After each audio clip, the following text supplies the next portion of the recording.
Hi everyone, welcome to On the Beat podcast. Today we have myself, Alexia, and my I don't know how to describe it. Alexia, you must but know we how to have describe me. You know how to describe me. Come on. a very tall fellow who I'm looking short right now, by the way.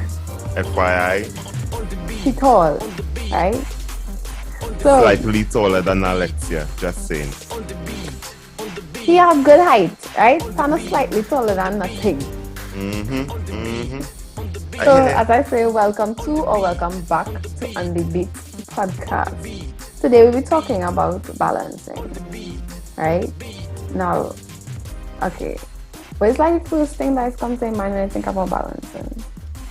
Exactly this. Exactly that. Trying not to fall. Yep. Right. So, right. So what are you talking about? What do you mean by balancing then? Right. Let me be more specific then. So today we're talking about balancing, and I know I just say that, but let me detail it. Let me break it down. Let me make it into something more simpler so we know how to talk. Yeah. Or sing. Yeah, man. For sure. Yeah. Anyways, so what I mean is, in our day-to-day lives as teenagers, mainly those who go into school, about, we could say, the ages of 15 to 20, right? Right. There's a target there's a target people that I want to be talking to today. So around those ages, you'll be like from Form 3 to Form 6, basically. And you're choosing subjects. A little tertiary education inside your scene that they reach in 20. I mean, true, but you could start Form 6 late. True. Or you could start school late. So that's why my range kind of a little extended. All right. So, at Form 3, you just had to choose subjects. At Form 6, you had to choose subjects. But sometimes you end up choosing a whole set of subjects and you don't want to choose it. Like, you're good in science, but you don't really like science, but you choose science just because you're good in it. And you just end up doing all those subjects that you didn't really want to do in the first place, but you end up doing it because, well, why not? Because I'm good at it, Then you get stressed out at that Form 4, Form 5, Form 6 level, and you're there like, but wait now, why are you doing to myself?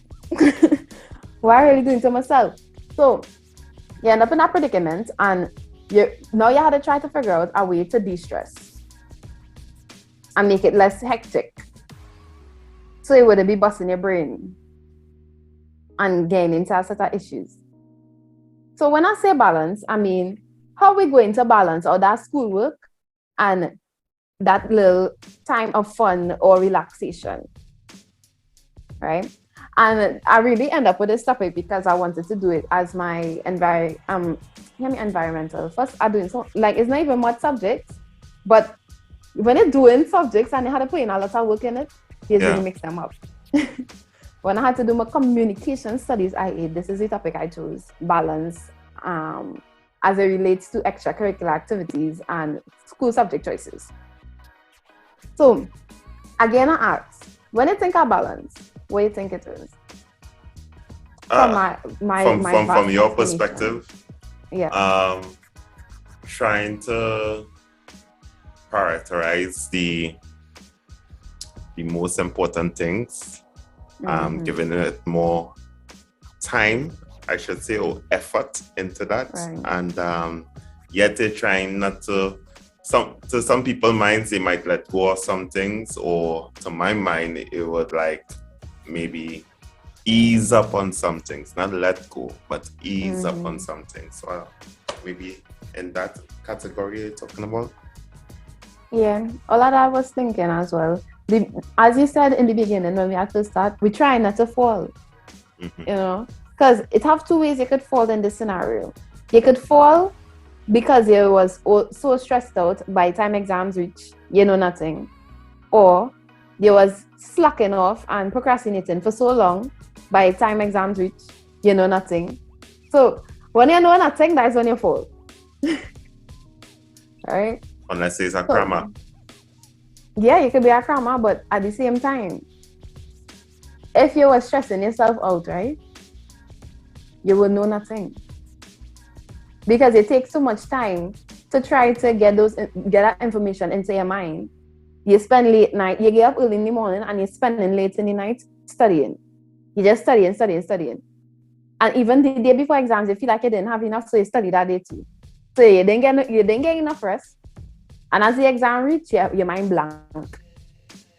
True. Because you're stressing yourself out. You're just using up all the time to not find new ways to, I don't know how to say it, but relax yourself, you know. That's why when I'm a school prefect, right? Yeah, me. And when I went to talk to the Form 1s to 3s, I was like, Kenaldo, these 3 years is not to stress all yourself out, you know. Take this time to do different things. Join some sports. Join a little, I don't know, debate club.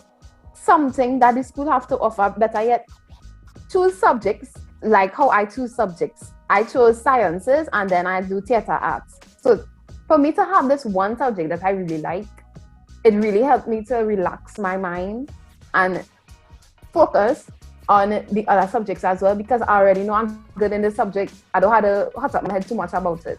So if you do, go ahead. So what happens to people like me, right, who didn't get the opportunity to choose their subjects because their parents, right, decide to choose your subjects for you? Yeah, I was thinking about that, and that was actually similar to one of my questions, so I wouldn't ask it again. You see that this is where the extracurricular activities is coming, because it must have some kind of extracurricular that you would like, whether it be outside of school. What? And also, in addition to, your parents said extracurricular activities is a no-no. Only books. Oh, only books. All right, don't worry. I have a solution for that too. I hope so, because I have a solution for that. That's why I went through. The thing is, my solution is more so working with yourself, right? Because you can't go out. As your parents telling you, right? So it has 2 things you could do. The first thing would be, make up a whole PowerPoint or some kind of big presentation to explain how this extracurricular will benefit you in the long run and will benefit you in the right now, right? Because you had to convince them. If you're really passionate about something, you will drive yourself to reach to the point of where you want to be. Or if you're passionate about something, right, you would run away and do it behind the back.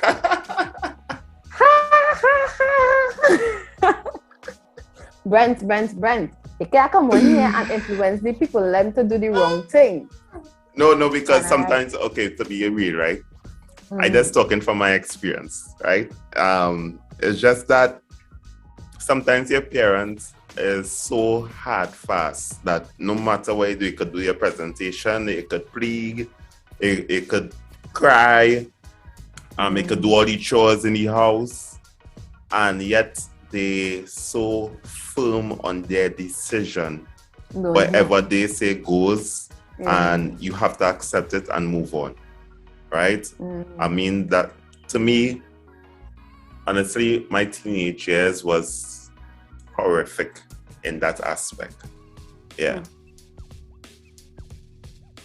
The good thing now, though, is we have technology, which could be beneficial to those who gain those from the parents. They could go up online and search courses that they think, free courses, because you know your parents not paying for it after they tell you no.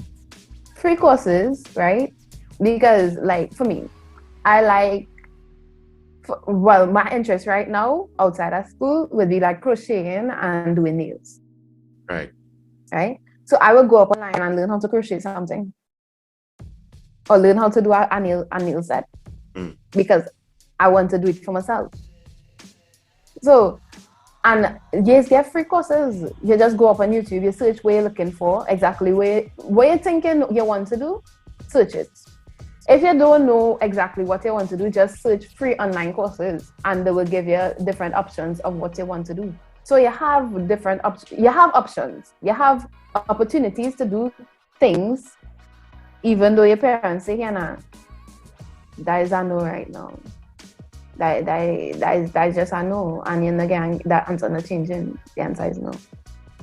So work with yourself. If you wanted to join like the art club, say you need to have an art club in school, right? What you could do is get a positive, you have a sketch pad. You're in secondary school, you have a sketch pad, right? Even so, it was one from Form 1 to 3, it's still there. It probably still have pages. Go in that sketch pad, draw up your drop, and show it to the art teacher. Probably the art teacher could help convince your parents. You see, when you get more people on your side, even when your parents say hell no, it is make it a little bit more difficult for them to not change the answer, because I'm gonna tell you why. Your parents will watch you alone and say, they'll watch you and your siblings, when your siblings backing up and say, but when they're watching it from the outside, somebody else outside telling them, well, it's real interested, they're real passionate, they really want to do this. It will look like, wait, now my child probably one day looking like a beggar boy. Let's I just say yes and done. Because you push for something you really wanted to do. Yeah. I think it sometimes is we hard depending on the situation. Like how you say to push for something that you really want to do. Somehow your parents ain't gonna see the pushing. You understand? They ain't gonna see that aspect that, hey, wait, he had talent here or she have talent here. And they don't have their premeditated plan on what they want you to do or who they want you to become. So in other words, I loved clothing and textiles. I loved art. And I love food and nutrition. Those are the type of things I love. I love maths, obviously, but maths was, it had to be maths anyway. You had to do so. I didn't miss maths. And then when I brought these subjects to my parents and I said, hey, these are the things I love. Even he might get feedback from the, as they say, teachers or whoever. He would say, no, I want you to be an engineer. So you're going to do physics, chemistry, technical drawing, metalwork. And I was like, what? Everything but what you want to do. Exactly. Right. Exactly. Because they have a pre-planned life for you. Yeah. I understand.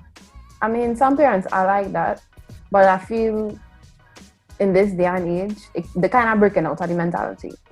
True. In a way. Because it have most people, I just hardly hear people still saying, well, my parents tell me to do this, so I kind of had to do it. You more so hear them say, my father told me I have to come to school. You wouldn't hear he say, I have to do this subject. Right. Yeah. So I hoping from what I've seen, it's really, people really breaking out of that mentality, because at the end of the day, your child's life is not your life. What your child chooses to do is, you can't control everything. Yeah. Especially where they're going to head in the future. You could train somebody. You could be training someone to be a gymnast, and by the time they reach, let me say 15, they say, well, this is not really my passion anymore. It was fun while it lasted, but I changed my mind. I want to do something else. You can't force that person to stay in something that they don't want to do, because the ability to do it diminished, one. And with lack of passion, the skills that you had before, you wouldn't have that skills anymore, because it wouldn't look the same. Say you have to do something on the bars, right? And they used to really, the bars was your best thing. After your passion disappear, the bars might end up being your worst thing, because you have to do it now. You come like you're forcing it upon you. So sometimes you really just have to I am saying this is what the podcast is about today. But I need to tell all the parents, not in a disrespectful way. All they cannot control my life completely. That's just the one line I'm saying, or they could expand on it in whatever respectful way you all could possibly do so. So I have a piece, like it's a spoken word. It's a little lengthy, but at the end of it, I wanted to let me know where you got that from the piece. Right. I feel like this piece is about everything we just talked about. But still, let me go through it. After sitting down and contemplating and really thinking about it, I have come to the conclusion that life is hard, and I am living a very hopeless life. There really ain't no hope for us, the students and pupils that strive for excellence and fail miserably due to lack of guidance. We have suffered long enough, and now we can comfortably say that we are tired of life. Shoot, forget everybody else. I am tired. I am fed up, and I cannot take this level of frustration anymore. There ain't no hope for us when it comes to choosing subjects and finding a place in society after struggling for years with subjects that we never really wanted to do. Subjects that at the time seemed like the best option for us, but now we are gradually regretting because, like many people in society, we don't have a kind of plan for the future. I don't know. I have no clue where my life is going after all these years of schooling. It feels as though we're pigs being fattened, and then when the time is right, we are led to the slaughterhouse.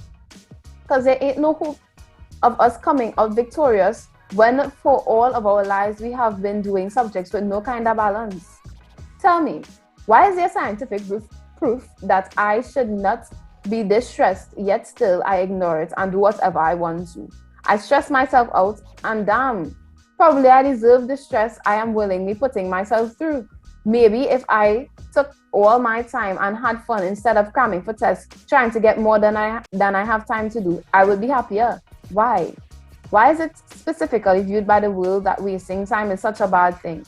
I should be able to do both, procrastinate and overwork myself without judgment from others. I should be able to achieve balance, should be able to follow timetables without stress and time wasted, and should be able to feel hope again.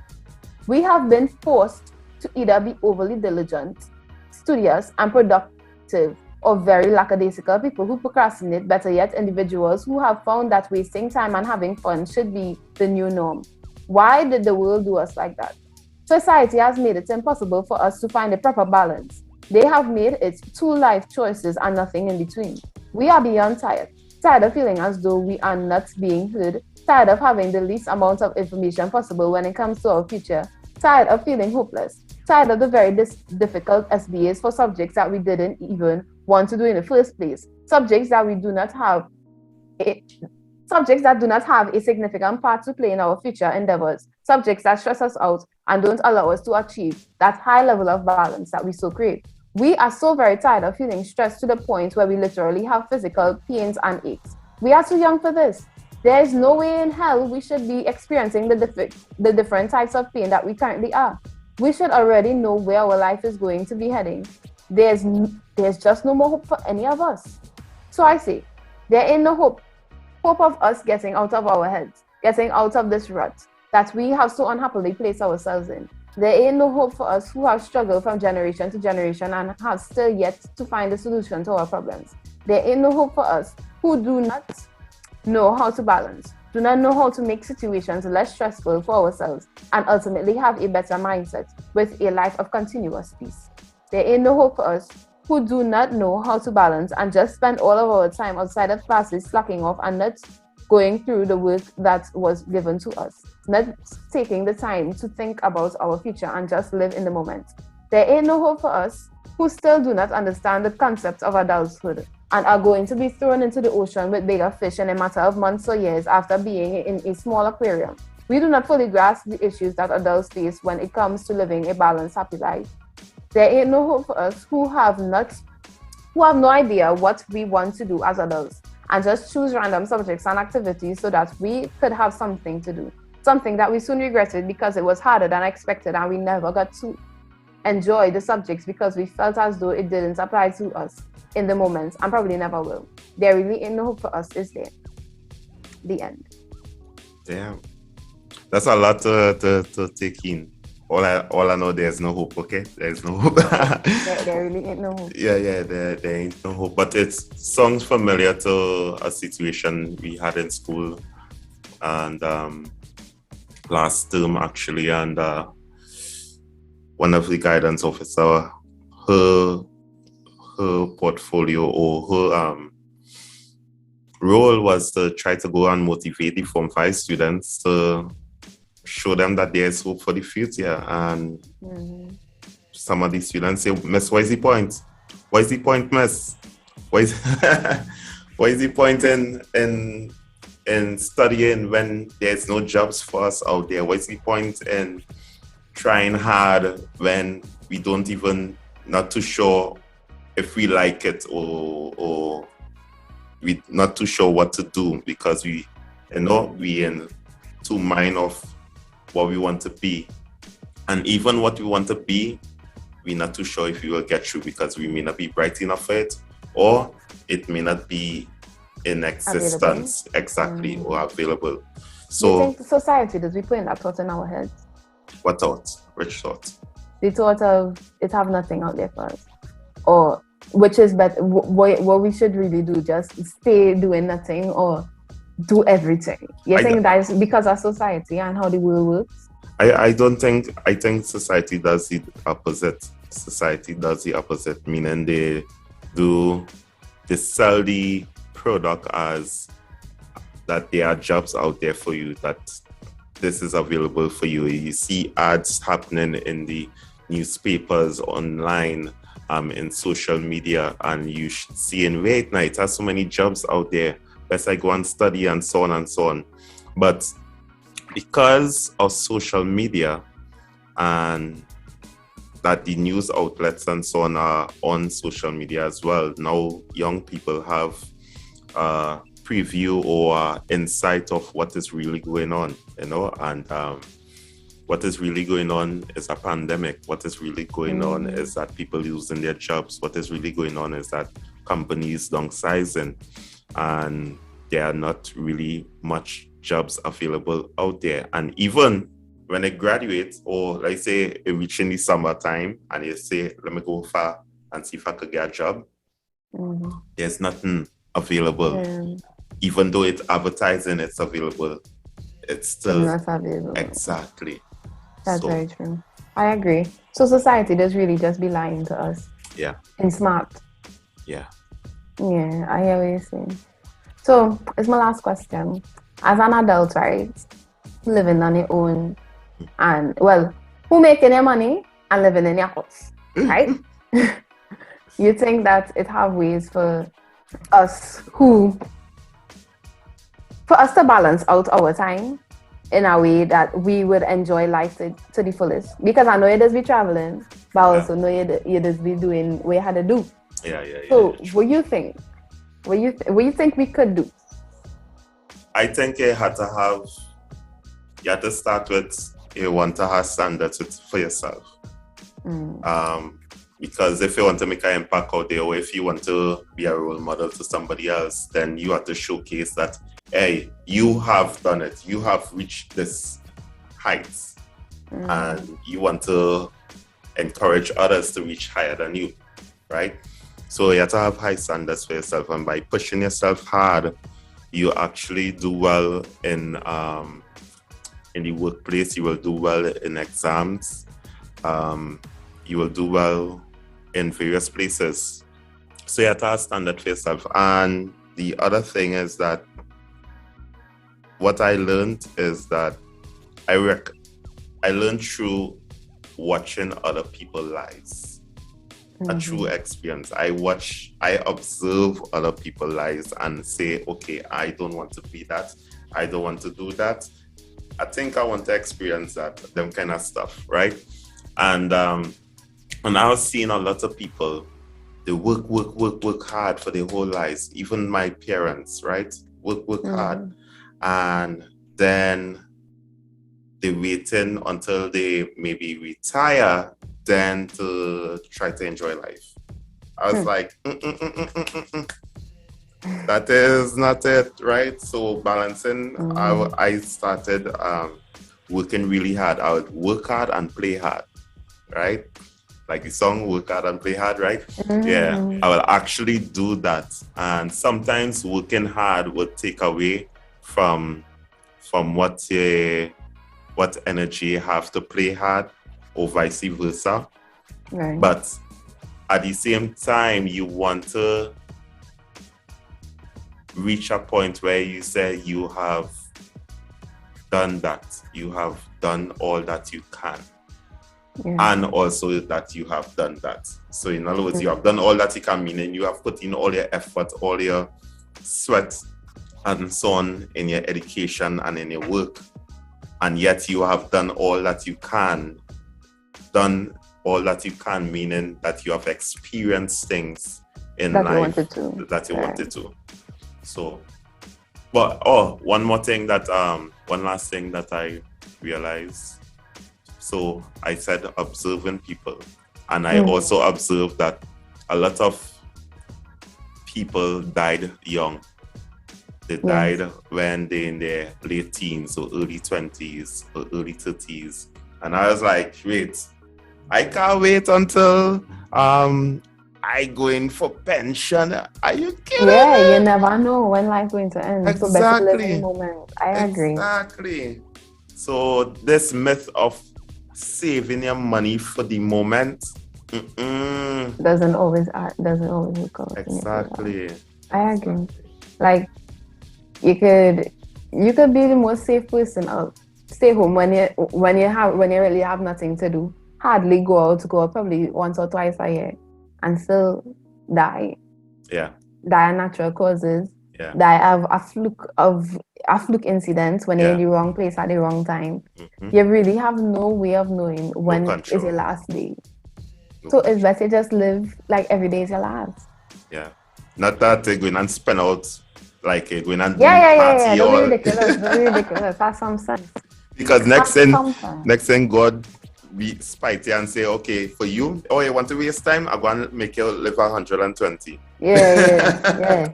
He go say, all right, we spending money. We spend it till the day you die. It's 55 years. Next 55 years, if poor like that, you know. And you know education neither. Yeah, nothing for you, but just if you're wasting your time, waste it on something you really enjoy. Yeah. True. The least you could do is that. Because you're not wasting your time. Yeah, because sometimes I would like go away and come back with no money. But the thing is, I say here what, man, once I reach away, okay, we going to do that. We going and do that. You understand? Money. When they come back, that's work hard to reach back. Yeah. Work hard enough to have enough money to go away. Then when they come back, work hard again for the same amount of money go away. I understand. But the main point of everything I wanted to say is view what you want. So watch others. You don't even have to watch others alone. Look online. As a technology now, it get through. Yeah. So the least you can do is use it. You know? So you're thinking about something interesting, check it out. Ask people who have experience. Find something that calls you, that speaks to you. Don't just stress yourself out or don't just procrastinate. Make it make sense. So that's it for today, y'all. Yeah, make it make sense. We'll see you next week on the Beat podcast because we expect that you'll be back. Yep. Thank you for listening to On The Beat podcast. Feel free to share, follow, and subscribe on YouTube, Spotify, Facebook, and Instagram. Stay blessed, everyone.